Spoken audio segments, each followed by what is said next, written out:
For months now, the Rockets, good, right? For months now, the Rockets have been defined by what they weren't. They weren't an offensive juggernaut anymore. They didn't seem to have a real shot at the Warriors anymore. They didn't have Trevor Ariza or Luke Maumute or assistant coach Jeff Bzdelik, which means they didn't have much of a defense anymore either. Then, as of yesterday, they didn't even have Carmelo Anthony anymore, officially. The two sides are, quote, parting ways, even though he'll technically remain on the roster as his reps try to find a landing spot for him. Last night, Coach Mike D'Antoni went to great lengths to note that Melo did nothing wrong in his time in Houston, saying, quote, "We tried to hit a home run. It just didn't work out." Basically, Melo had come into training camp fairly comfortable being P.J. Tucker's backup, but he was willing to do it in the name of being on a contending team. When after 10 games, it was instead clear the future Hall of Famer would be buried even further on the depth chart behind an undrafted rookie on a two-way contract, no one involved saw that working. Yeah, Gary Clark's name doesn't even get shouted out. Well, I was going to say, if you needed any convincing that it was the right decision on D'Antoni's part, that rookie, Gary Clark, there he is, was terrific last night as the Rockets welcomed in the reeling Warriors. Clark knocked down threes. He was active on the boards. He even played actual defense, and he wasn't the only one. In a game where, for once, Golden State was the team that was defined by what was missing. Steve Kerr called his team, quote, spiritually depleted last night. Meanwhile, James Harden's dropping 27 as he's rounding back into form from a hamstring injury. And look at Chris Paul, active, engaged. Watch that. Jonas Jerebko has 10 or 11 inches on CP, but stripped him, sends the ball up court, and there is that eventual three. The play came in a second half that saw the Rockets leading by as many as 32 by the time the game wrapped.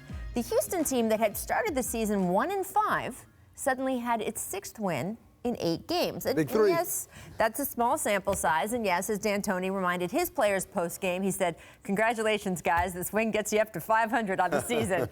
But it does seem this team is starting to find its identity, building on what they have instead of on what they don't. And for one night in November, that was a pretty good start. Workers, I get it. There you go.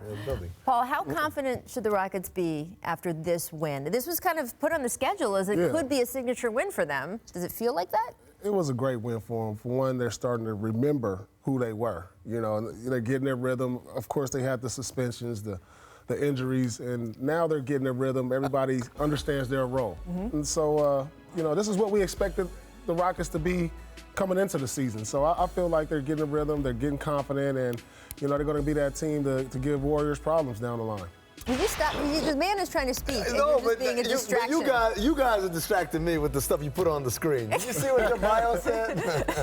Oh, I didn't see it. I didn't see it. It's a new feature here at the Jumper, our bio boxes for our players. Here is Paul Pierce. Look at yours. Oh, yeah. No, the last one. Veteran-ism. Thank you. Control room. Yeah. Go ahead. We do a great show here. We do. Yes, we do.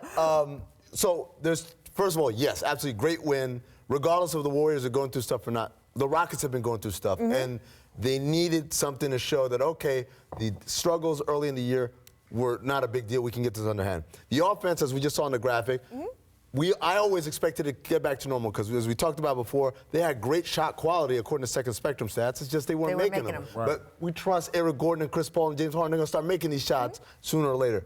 But defensively, they did a good job, and I think this is the time to debut the new segment. It's called What's a Video Coordinator? Always a Video Coordinator. That's right, ladies and gentlemen. All your favorite people in the NBA who weren't players, we started in the video room. Take a look right here. P.J. Tucker plays up on Kevin Durant. That's while Chris Paul sags to the nail. Why? Because Draymond's not a shooter. We're going to let him shoot. We want that shot. That's the shot that we want to get. Here, on the other hand, you got Klay Thompson coming off the down screen. Chris Paul knows he's got to switch. He runs out, exaggerated. I'm going to run him off the line. And make or miss right there, the Rockets won that possession. They won it because he didn't take a three. So last night was the first time since 2013 the Warriors starting lineup did not make a single three-point shot.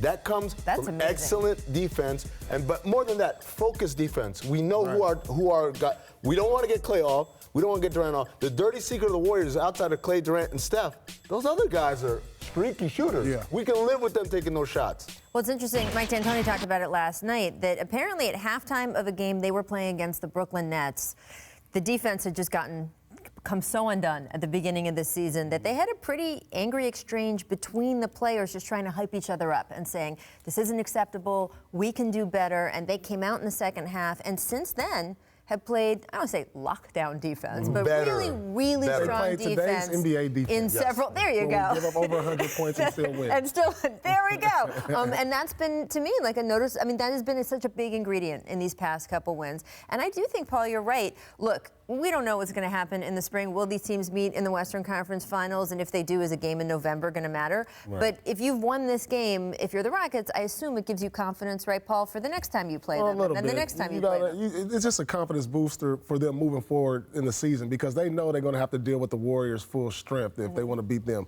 And that means having Steph out there and possibly Boogie in the playoffs. So this is just a confidence booster just for their own, right now. For them, just for them to get going. They beat Denver on the road the other night. This win, it's just a little momentum. We're getting quality wins on the schedule. That's it. They're just trying to pile up some wins right now. And if you spend time with them early in the season, you could just tell that swagger they had last year wasn't there. So maybe this is start to sort of build them then through that.